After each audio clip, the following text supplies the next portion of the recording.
Hoje o tema da live, então, é arquitetura mais psiquiatria. Como que a gente adapta os ambientes para as particularidades de cada pessoa? A Ellen vai estar aqui nos ajudando, tirando várias dúvidas nossas e dando várias dicas de como a gente entende o outro, de como é que a gente capta a personalidade das pessoas. E vai ser um mix de áreas assim muito legal, muito agregador. Ó, a Ellen chegou agora. Vou chamar ela. Tudo bom? Olá, tudo Como é? bem? Ai, tudo certo. Que bom que tu topou esse convite para a gente conversar de duas áreas completamente diferentes, né, Ellen?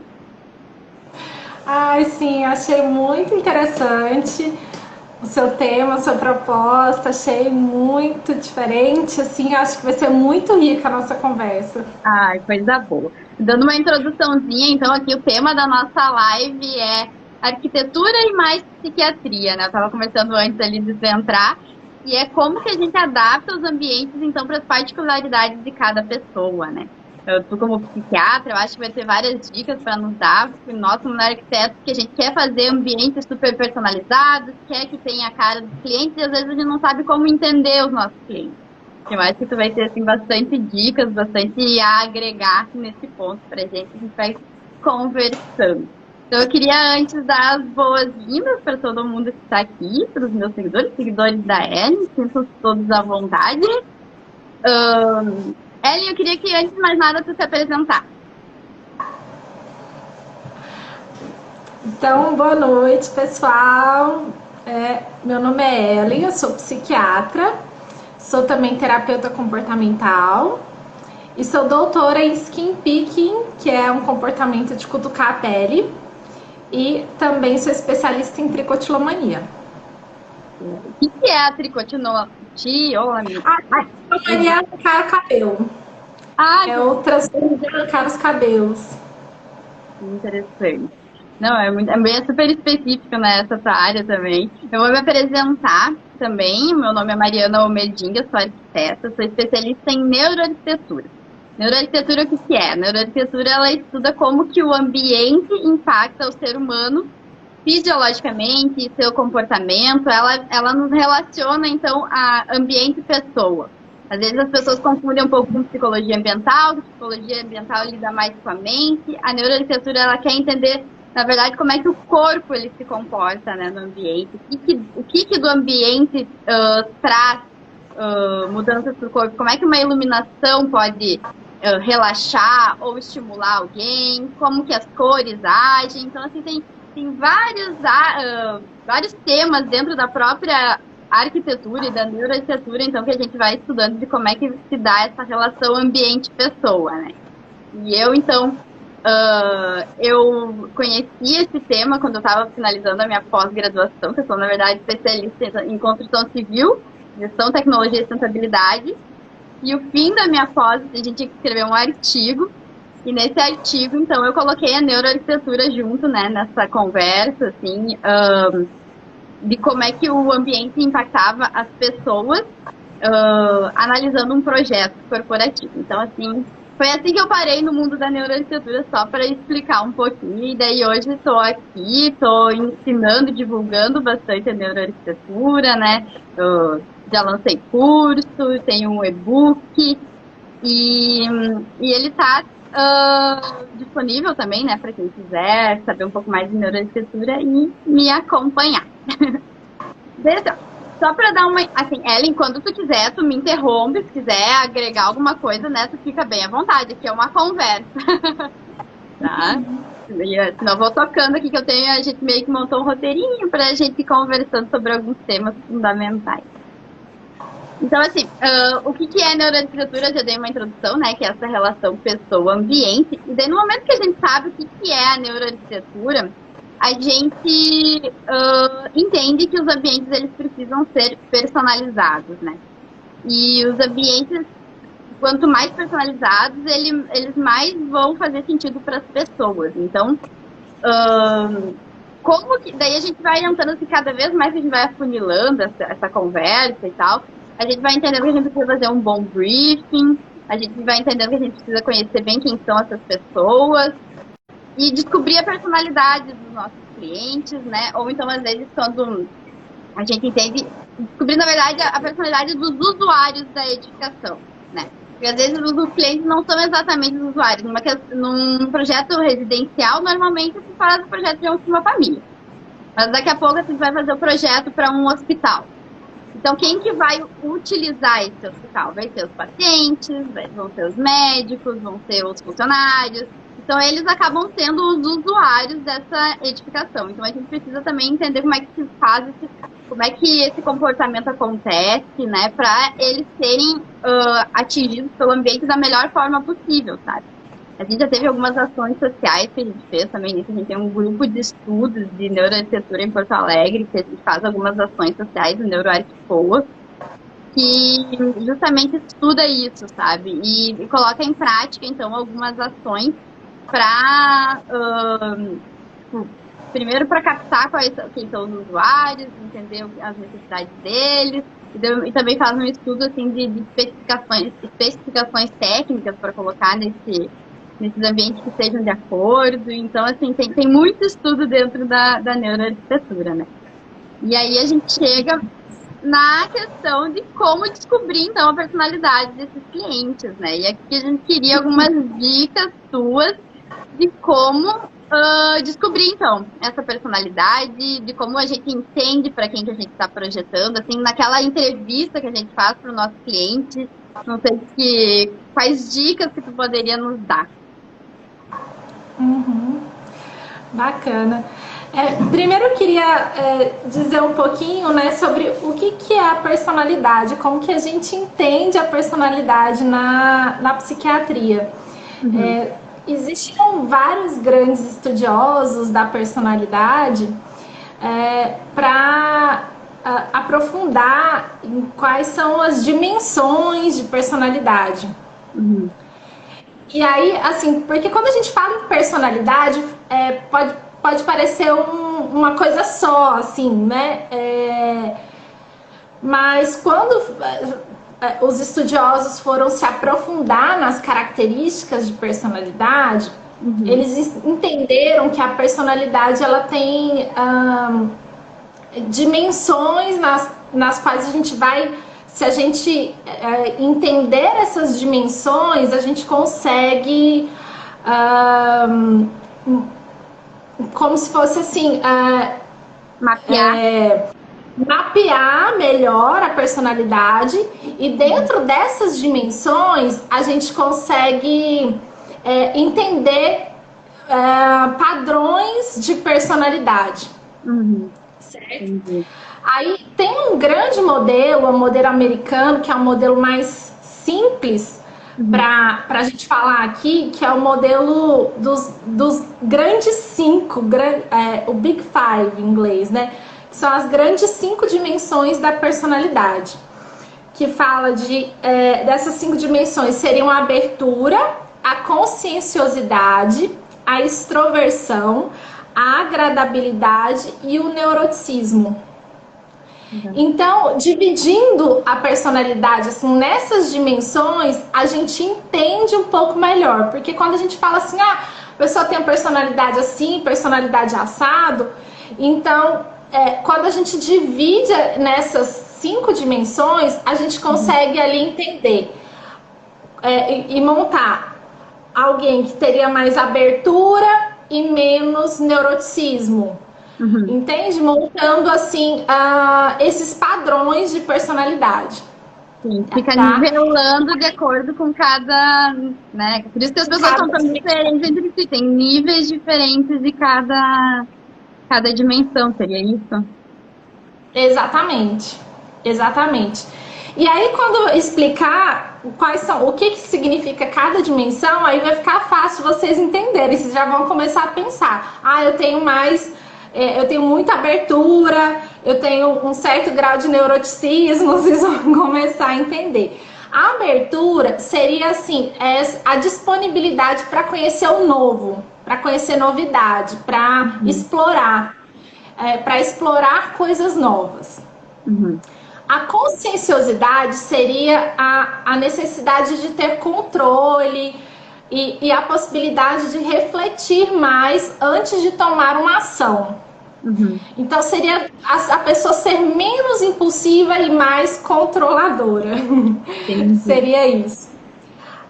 Quem tiver muita conscienciosidade vai ser mais controlador e menos impulsivo. Quem tiver pouca vai ser mais impulsivo.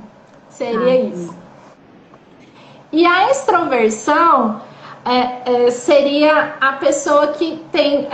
já devem ter ouvido falar, fulano é muito extrovertido. O que seria isso nesse conceito? Seriam pessoas que se energizam e se sentem bem quando estão rodeados de muitas pessoas. São pessoas sociáveis.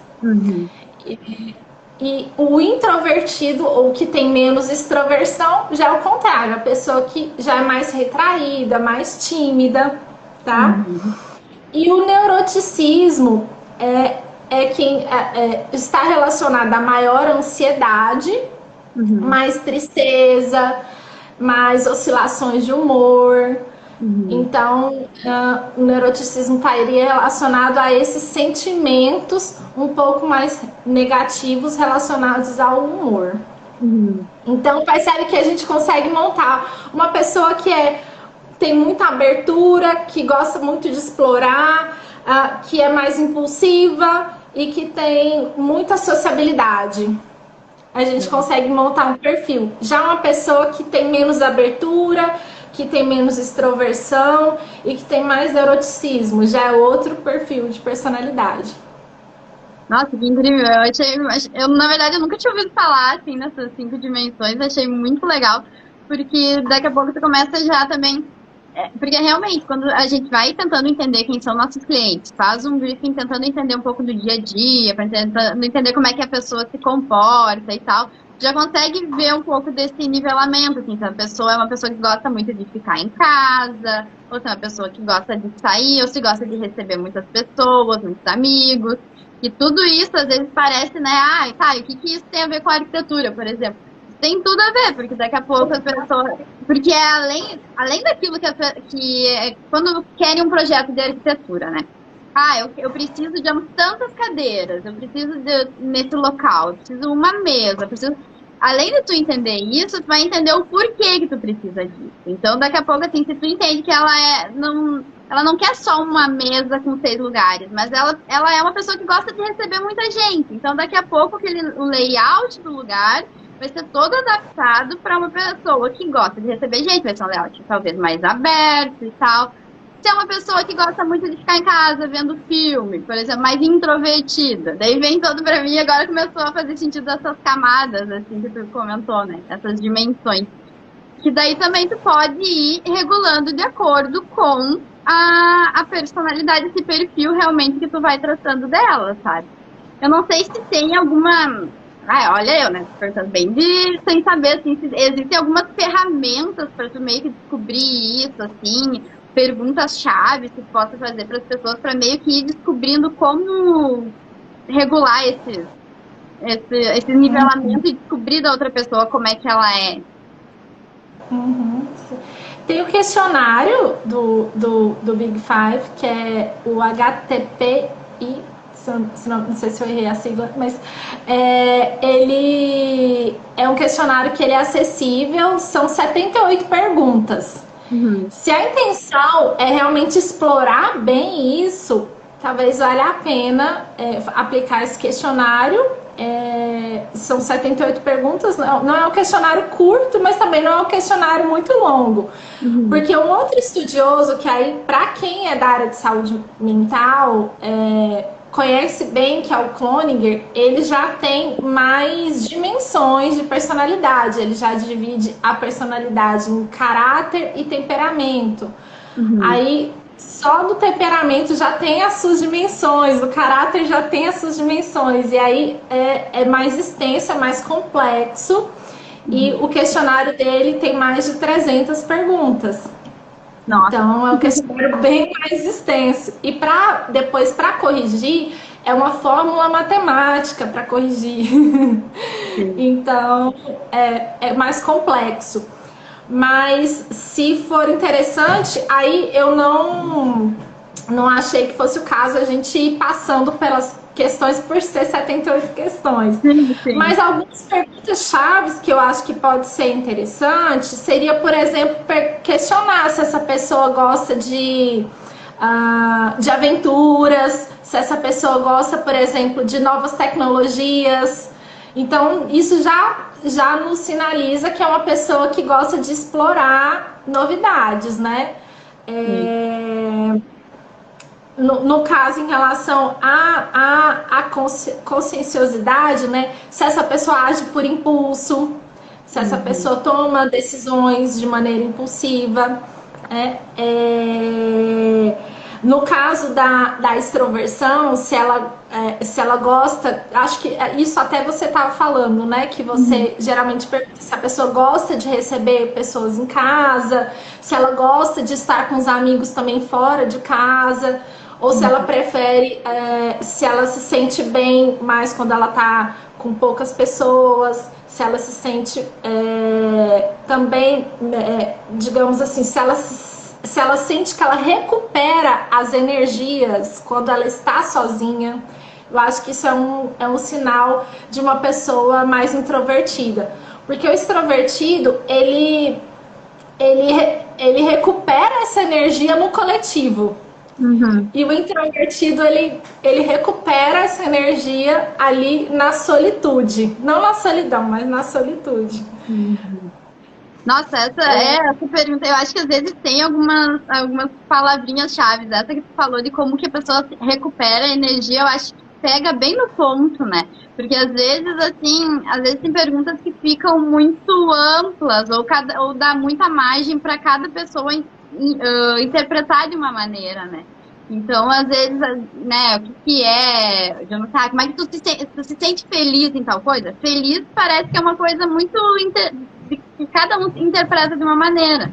Mas parece que o recuperar a energia é uma boa pergunta realmente para saber de descanso, né? Enfim, de recuperar a energia. É muito legal essa maneira. Assim. Eu acho que é super válido. Eu anotei aqui, né, o questionário do Big Five aqui para dar uma olhadinha. Porque acho que é super válido a gente olhar e ver o que faz sentido, né? Óbvio que nós como arquitetos, não vai fazer uma super análise, né? A não sei que alguém queira se especializar nisso, né? Mas eu acho que dá para tirar, assim, várias ideias, vários insights, assim, para a gente colocar nos nossos briefings, assim. Achei muito legal essa dica. Eu tenho aqui algumas... aqui eu também até ia te questionar, né, sobre como fazer os clientes, então, se expressarem, né, às vezes a gente tem pessoas que se expressam mais fácil, assim, mais rápida, mais tranquilamente, digamos assim, né, e tem pessoas que são mais fechadinhas, assim, como fazer, assim, não sei se tem uma maneira, alguma dica para a pessoa, enfim, para abrir as pessoas. Sim. Na residência, eu fiz uma residência em que a gente faz uma avaliação utilizando o método empático. Não um método tão técnico, é um método de entrar em contato com o sentimento da outra pessoa. E a gente realmente treina isso que você está dizendo para a gente conseguir acessar esse sentimento, não no sentido não é no sentido de enganar a pessoa, não é isso, né? Mas é no sentido de conseguir ajudar a pessoa mesmo, né? No sentido de acessar esse sentimento. Então, algumas técnicas e algumas dicas que a gente usava para quebrar esse gelo, né? É tentar achar um elo em comum com a pessoa.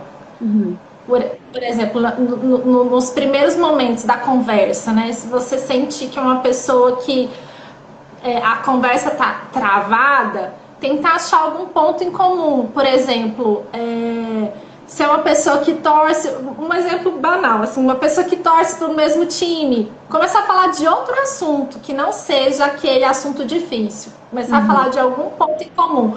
Um time de futebol, uma cor em comum, enfim, uma bebida, se estiver ali tomando um café, começar a falar de café, enfim, começar a falar alguma coisa assim, que isso quebra a resistência e aproxima vocês. E aí isso faz com que a pessoa consiga falar um pouco mais do sentimento, porque pelo que você está contando da neuroarquitetura, uma conversa que ela aborda mais o íntimo, né? Ela aborda mais o sentimento. Então, para quebrar essa resistência, esse elo comum ajuda muito. Tu falando agora, eu já vi vendedores fazendo isso, né? Vendedores fazem muito isso de chegar e, sei lá, tentar meio que descobrir realmente o time que torce, daí começa, como se quebra aquele gelo do início, daí depois vai puxando um papo e vai depois para venda, mas bem isso. Ou então de elogiar a roupa, e daí, né, já fica uma conversa sobre outra coisa. Eu acho que isso é uma coisa bem genuína, assim. Eu vi uma vez uma aluna minha, eu dava aula de psiquiatria na faculdade, eu vi uma aluna minha fazendo de uma maneira brilhante. Ela começou a falar da sobrancelha da paciente. Isso também pode ser, assim, ela encontrou esse elo comum, ela, nossa, que legal, você tira a sobrancelha, eu achei tão legal, eu também gosto de tirar a minha, não sei o quê. E aí começou por aí, né? Então, era uma paciente que tinha muita resistência da gente conseguir acessar, e aí ela conseguiu, assim, quebrou a resistência, né, com essa fala, assim. Que legal. Tem umas perguntinhas chegando aqui pelo modo perguntas mesmo, vamos respondendo aqui. A Val, ela perguntou, as cores nas paredes realmente influenciam o nosso humor? Dá pra deixar aqui agora que eu vi. Eu nem sabia como é que lidava com essas perguntinhas. Assim, Val, a questão das cores dentro da neuroarquitetura, ela é um pouco polêmica. A gente tem que entender que existe uma diferença entre sensação e percepção, tá? Sensação, então, é algo que a gente tem em comum. Assim, nós, como seres humanos, temos sensações em comum, né? E percepção, cada pessoa tem a sua. A percepção, ela vai envolver tudo que tu tem, a tua bagagem que tu tem de memórias, as tuas vivências. Então, a percepção, ela junta as tuas sensações com a tua percepção. E por que eu tô falando disso? Porque as cores, elas envolvem muito essa parte de percepção. Tem aqueles estudos de psicologia das cores, daí onde dizem, amarelo ativa a fome, azul traz tranquilidade, verde, enfim. Existem isso, são algumas sensações, mas a gente tem que cuidar que isso não é uma unanimidade na percepção das pessoas.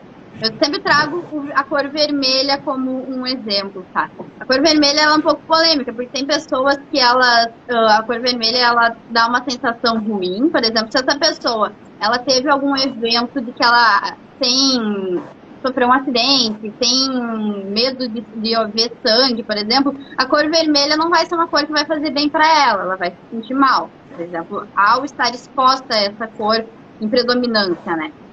Mas se, por exemplo, assim, ela é uma torcedora, ou então pega outra pessoa, uma torcedora do Internacional, por exemplo, aqui, do Rio Grande do Sul. Torce pro Inter, é uma fanática, adora tudo em vermelho. Então, assim, a exposição do vermelho para essas duas pessoas vão ser muito diferentes. Então, a gente tem que cuidar disso, que as cores, elas têm algumas questões de sensações, que nem as cores que remetem à natureza, tipo azul, verde, elas têm uma certa predominância das pessoas gostarem mais dessas cores, né? Mas não dá para levar tão ao pé da letra, sabe? Então, por isso que entra também da gente entender o nosso cliente, as pessoas que estão, né, quando a gente vai projetar e vai botar cor em algum ambiente, entender qual é a relação das pessoas com as cores. Uma vez eu vi um testezinho que eu achei bem interessante de fazer, que era justamente para tu fechar os olhos e pensar em 3 cores da tua infância. Daí depois tu anota essas 3 cores. Daí depois tu fecha os olhos, pensa em 3 cores de momentos legais da tua adolescência, por exemplo. Anota essas 3 cores. E depois tu pensa num momento mais próximo da tua vida, né? E tu anota. E provavelmente vai ver cores ali que são as mesmas dos outros momentos. E provavelmente são cores que te agradam, né?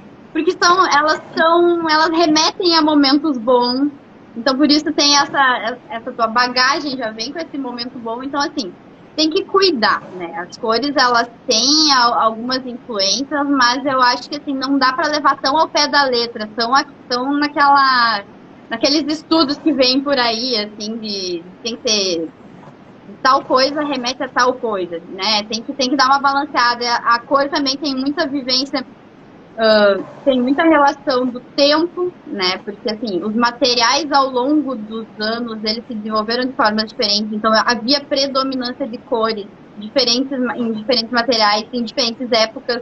Então, é diferente. Tem também a questão cultural, tem questão política. Então, essa relação de pessoa-cor é bem complexa. Assim. Então, eu trago sempre as cores dentro da personalização. Até no meu curso, por exemplo, eu falo dela dentro da personalização. Tem gente que traz como um módulo separado, por exemplo. Eu gosto de trazer dentro da personalização, que eu acho que faz mais sentido, sabe? Não sei se eu te respondi. Tem mais perguntinhas aqui que eu acho que é pra ti, Marcos. A Ívia que fala: como ganhar a atenção de um extrovertido na hora de explicar o projeto? Essa pergunta é interessante, porque às vezes o extrovertido ele quer mais falar do que ouvir, né?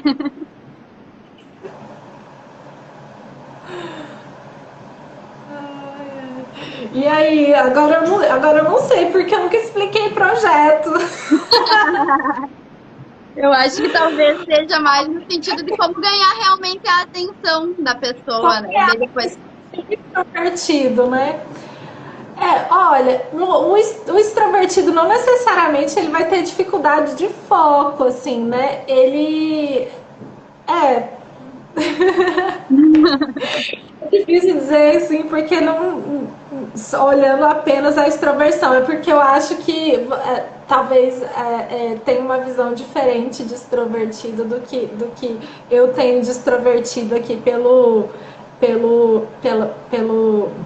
Big Five, né? Uhum. Mas às vezes o extrovertido ele vem com tantas ideias, com tanta energia, né? Esse extrovertido do senso comum, assim, né? Uhum. Que fica difícil o profissional expor o que trouxe de ideias para o projeto. Seria isso?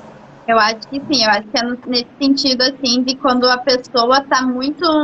Sabe assim, quando tu tem que trazer, parece que ela para um momento presente, assim, quando ela tá muito ligada, assim, eu digo que ligada nos 220, e daí quer falar e não escuta. Não sei se a Ivy tá aí, ainda pode nos explicar melhor essa pergunta dela, mas eu acredito que seja nisso, assim, no trazer para si, assim, tá, agora eu vou te explicar aqui o que a gente tá pensando. Sim. Então, assim, eu acho que se for um cliente, assim, que tiver nesse ponto, né? Se tiver, assim, com todo esse gás, com toda essa energia e tá querendo levar muita coisa pro projeto, o que eu faria?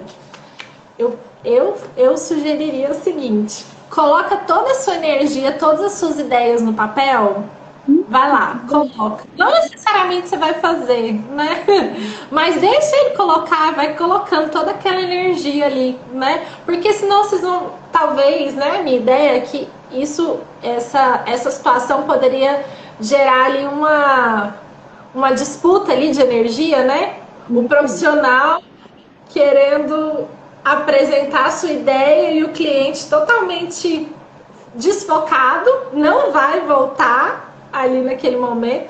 Talvez fosse interessante, né? Coloca tudo que você tem aí de ideia, de energia no papel, né? E aí depois você analisa o que é factível ou não.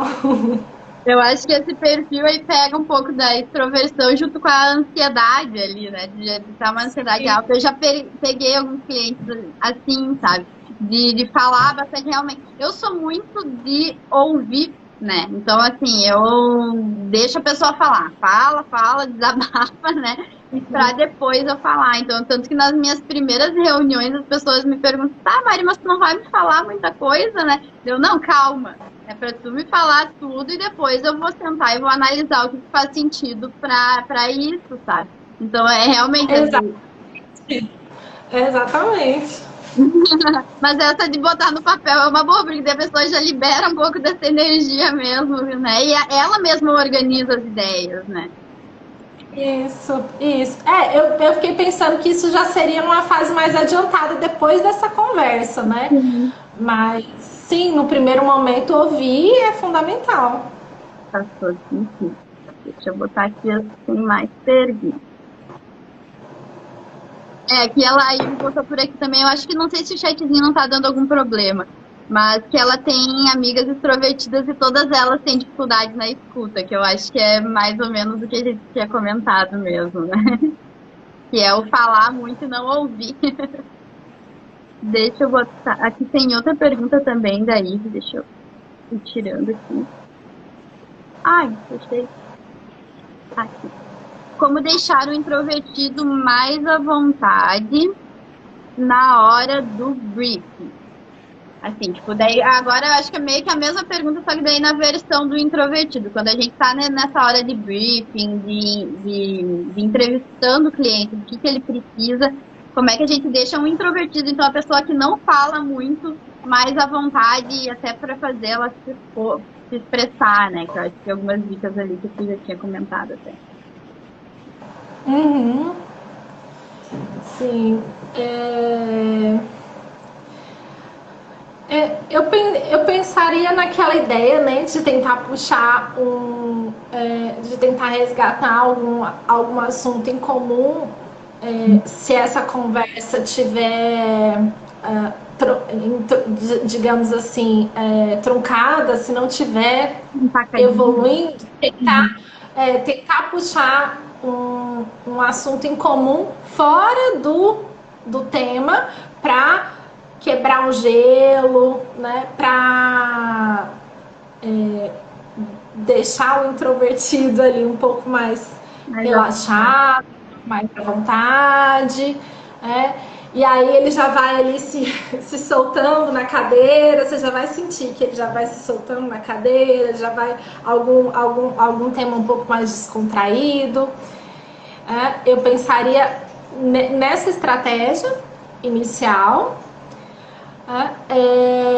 Como a segunda estratégia, eu pensaria em começar por assuntos do projeto, mas começando assim, como se fosse um mineiro, né? E comendo pelas beiradas, e começando por assuntos, por perguntas e temas que fossem mais confortáveis. Sim. E deixar mais pro final, assim, mais pro andamento da conversa, os temas que forem mais difíceis. Por exemplo, os assuntos as perguntas que forem mais íntimas. Não começaria direto pelas perguntas íntimas, porque isso pode fazer com que o introvertido se feche ainda mais. Deixa eu te perguntar também, não sei se, né, se essa entrevista até, tu acha que tem alguma diferença entre fazer ela pessoalmente, ou fazer online, ou fazer em formato de questionário, onde tu não pergunta diretamente? Tu acha que isso pode ser bom, pode ser ruim, pode ser prejudicial, ou enfim, tu acha que não, que todas têm potencial? O que tu diria sobre isso? Olha, eu tenho trabalhado muito com a telemedicina. Hoje em dia, 90% dos meus pacientes são de telemedicina, tem funcionado muito bem.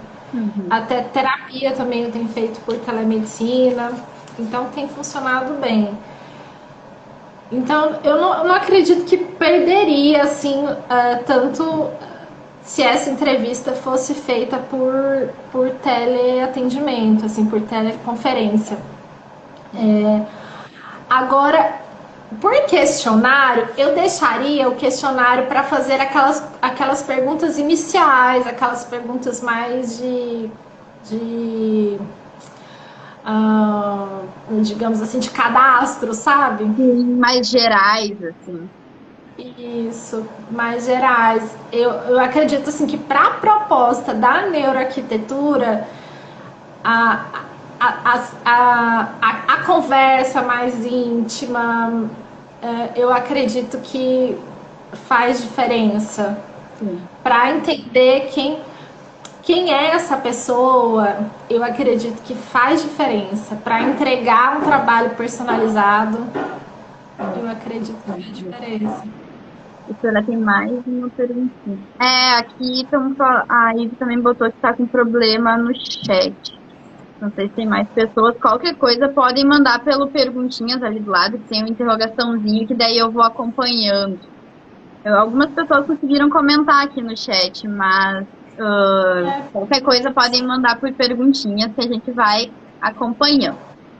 E seguindo aqui, então, a gente já falou um pouco, na verdade, também sobre o briefing, né? Então, até já deu várias dicas de perguntas-chave para colocar nesses questionários. Não sei se teria mais alguma pergunta-chave para colocar no briefing, então, para auxiliar nessa entrevista com o cliente. Algumas você já falou, que eu já anotei. Perguntas assim sobre hobby, vocês já fazem, né? No briefing, eu imagino que sim. Sobre como é a rotina, o dia a dia dessa pessoa. Isso, eu acredito que isso já é feito, né? Eu acrescentaria aquela pergunta, né? De como essa pessoa repõe suas energias, assim, como essa pessoa descansa, o que essa pessoa faz para descansar além do hobby, né? Que todo mundo, né? Que já é de rotina perguntar, de como essa pessoa realmente descansa, para incluir aí enfim, se de fato ela descansa em casa, ou enfim, valorizar esse ambiente, esse local de descanso, de aconchego, algo assim, né? Que mais que eu pensaria? Eu acho que assim, tem algumas perguntas, né, que, por exemplo, assim, é que é engraçado, porque dentro da arquitetura em si, da arquitetura normal, digamos, a gente fica meio no técnico demais, né? Quem começa a perguntar, já não é tão normal arquitetos perguntarem sobre o dia a dia, sobre o hobby, sobre como descansa. Então, isso daí já é o querer entender a mais a pessoa, porque senão, quando vê, a gente, dentro da arquitetura, a gente só pergunta: o que tu precisa para esse ambiente? O que tu pensou? Eu quero que cor tu gosta, né? Enfim, quando vê, acaba perguntando somente isso. Então, todas essas perguntas, pra gente, né, claro, pra ti da área da saúde que trabalha exatamente com isso, né, com pessoas, fica talvez um pouco mais óbvio, né? Pra mim, que eu também já trabalho com a neuroarquitetura, querendo entender pessoas também, mas é bom a gente mostrar isso, né, e bater nessa tecla que a gente precisa, assim, fazer essas perguntas além, né? Saber como é que é o dia a dia, o que ela gosta de fazer, se gosta de esporte, se gosta de música, assim, enfim, tudo isso eu acho que é válido para os questionamentos do briefing, né? Vou botar aqui mais uma perguntinha aqui.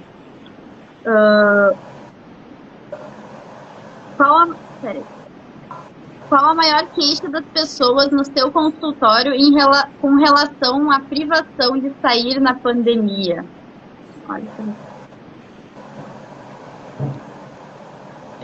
Olha, eu tenho assim, primeiro, o público que mais se queixa é o público mais jovem, os adolescentes. Eles têm sentido muita privação do contato com os amigos. É o que eles mais sentem, assim, né? Esse isolamento privou muitos adolescentes porque eles ficaram restritos da convivência na escola e eles têm dependência dos pais para circular, né? Então os adolescentes têm sofrido muito com o isolamento. E além disso também eles têm menos resiliência por serem mais jovens, né? Resiliência, assim, essa capacidade de lidar com as adversidades, né? Tem uma maturidade menor para lidar com a adversidade, pela própria idade natural, né? É uma fase tão intensa, né? Então, eu tenho recebido muito, assim, dos adolescentes. Os adultos têm conseguido lidar melhor com a situação. E agora, eu estou recebendo um novo perfil, digamos assim, de pacientes, ou os pacientes que eu já acompanhava, agora vem com uma nova apresentação, que é o medo do retorno, que é o medo da exposição, que é o medo do contato com o mundo externo, porque ficaram muito tempo nessa privação. É isso, eu também tenho sentido isso ao meu redor, com pessoas ao meu redor, exatamente isso, né? Esse medo do e agora, né? De como é que vai voltar. Eu acho que isso vão ser algumas coisas ainda que né? A gente ainda não acabou, mas enfim, que pós-pandemia vão ficar, né? Ainda alguns resquícios, assim, que eu acho que todo esse abalo psicológico coletivo, assim, né? Eu acho que vai trazendo alguns desafios aí, né? Eu acho interessante também fazer essa pergunta porque nós ainda, como a nossa visão de arquitetos, né, que depois da pandemia a gente tem visto, na verdade, muitas pessoas começaram a olhar para dentro, a olhar os lugares que elas estão, né? Teve muita gente que quis reformar dentro de casa, que quis mudar, que quer que... Quem que não mudou alguma coisinha de lugar dentro da casa, ou comprou alguma coisinha, ou enfim, achou que deveria ajeitar isso, né? Então é para ver como teve que ficar muito dentro de casa, viram que precisa deixar esses ambientes de acordo com o que tu vai desenvolver ali, enfim. Ou então teve que ajeitar algum home office, né? Tudo isso são questões assim que acho que as pessoas começaram a dar um pouco mais de valor pro ambiente onde elas estão inseridas, sabe? Isso a gente tem visto, assim. E espero que perdure, porque o ambiente tem que ter qualidade dentro de casa, tem que ter qualidade no seu trabalho, né? Porque a maior parte do tempo a gente passa em ambientes fechados. E se esse ambiente não está te proporcionando qualidade, não está te proporcionando saúde, né? Aí é bem complexo, assim, eu acho que tudo isso tem que agir de forma a agregar para todo mundo, né? Uhum, exatamente. Eu vou entrar, ainda a gente tem 15 minutinhos, eu vou entrar ainda num assunto que às vezes eu recebo algumas...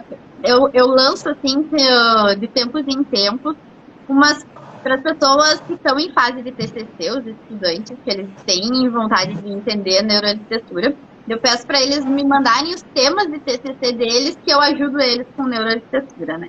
Então, volta e meia eu recebo alguns temas de TCC que são, eu vou fazer um centro de tratamento psicológico para adolescentes, não sei o quê, em tal lugar. Ou então eu vou fazer um centro de apoio para autistas. Enfim, tem vários temas realmente que tratam com transtornos psicológicos, né? Ou neurodiversidade, enfim. Aí eu queria saber de ti quais cuidados que tu acha que a gente precisa ter para projetar esses espaços, né? Que são projetos especiais, são projetos com usuários muito específicos, né? Uhum. Certo.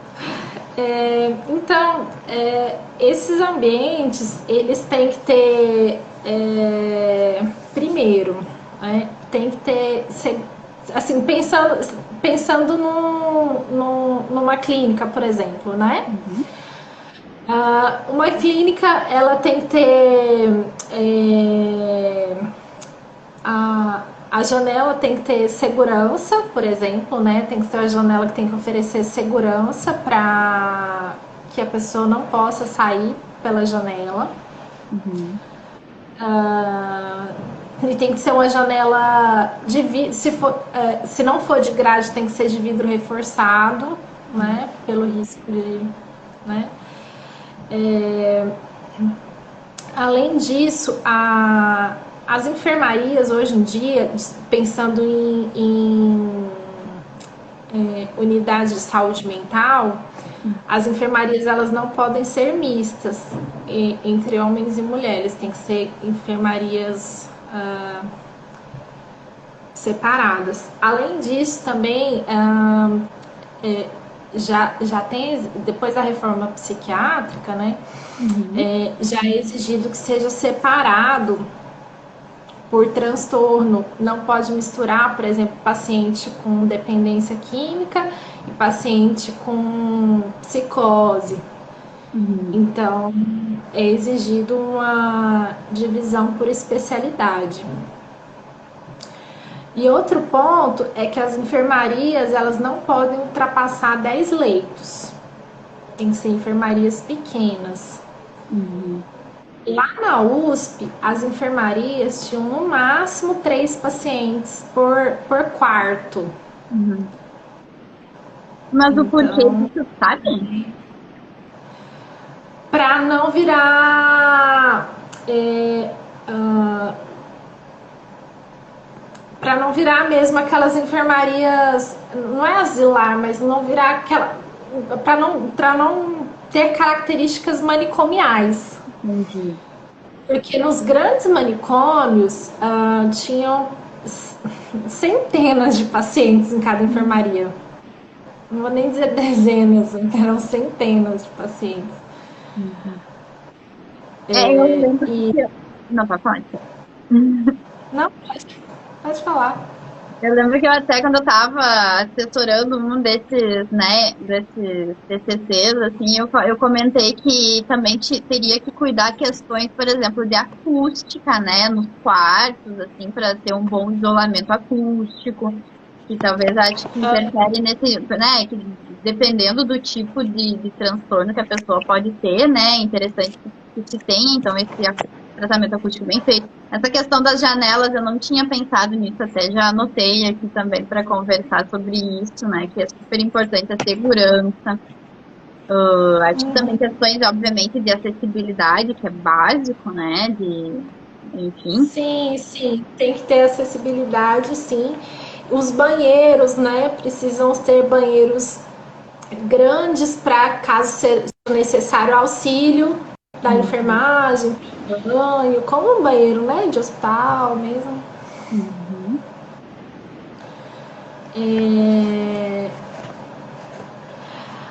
Lá na USP, as enfermarias eram bem pequenas, assim, eram enfermarias de até 11, às vezes eles colocavam 12 quando estava muito cheio. E aí eram assim, enfermarias dentro da enfermaria tinha uns quartos, em cada quarto tinha 2, no máximo 3 leitos, né? Em cada quarto.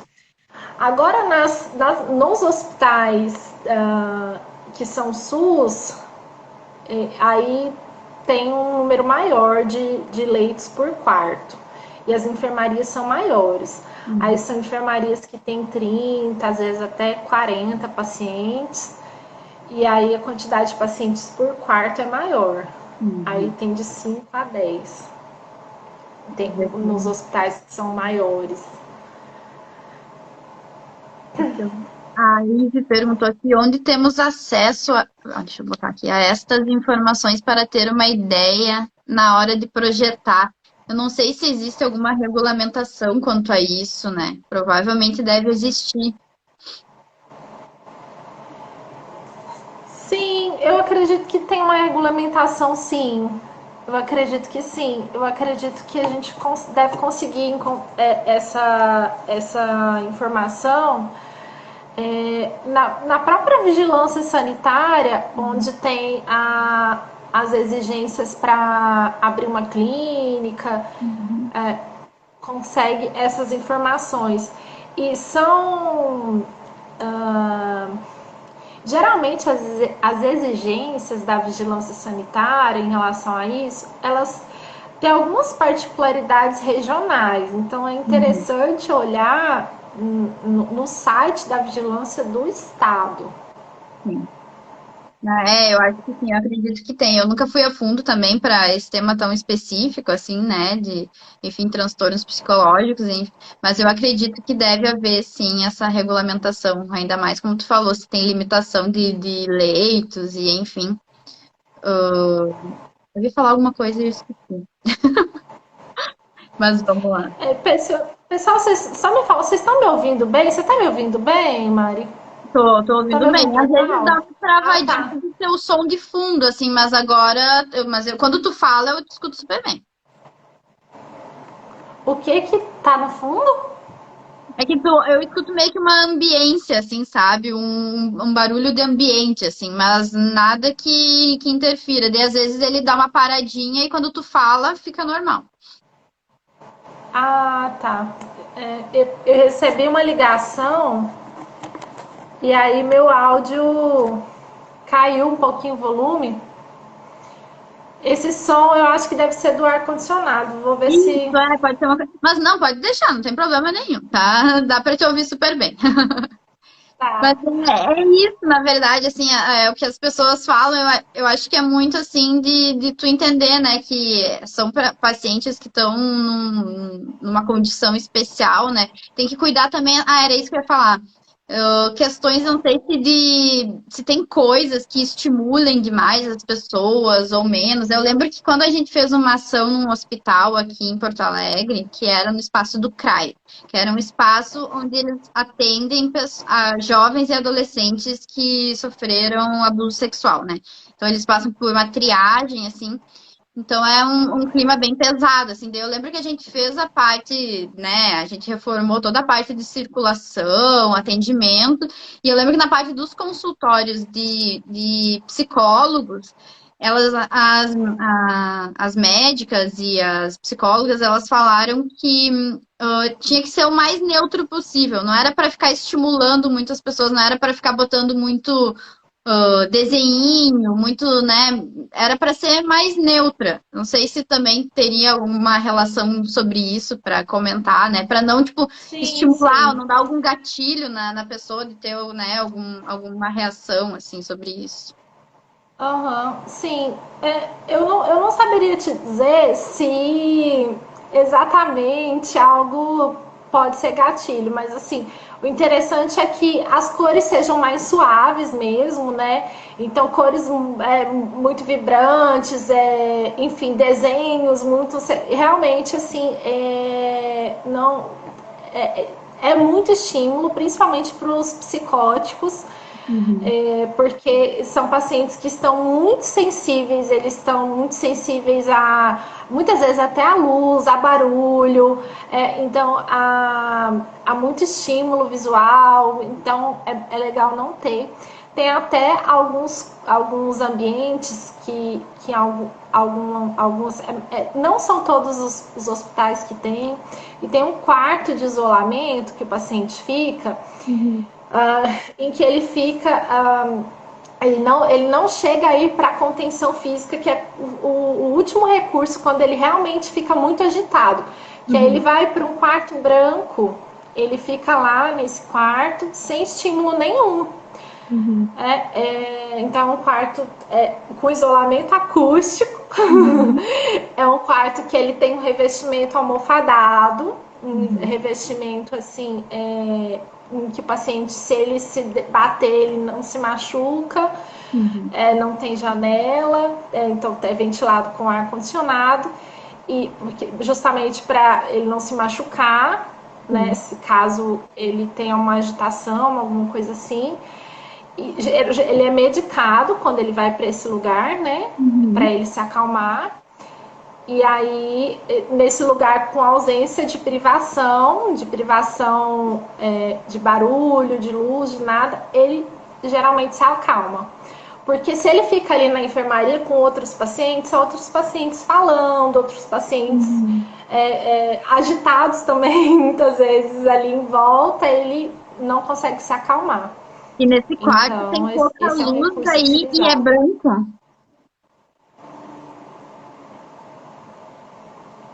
É isso, Sim, não sei se deu uma travadinha.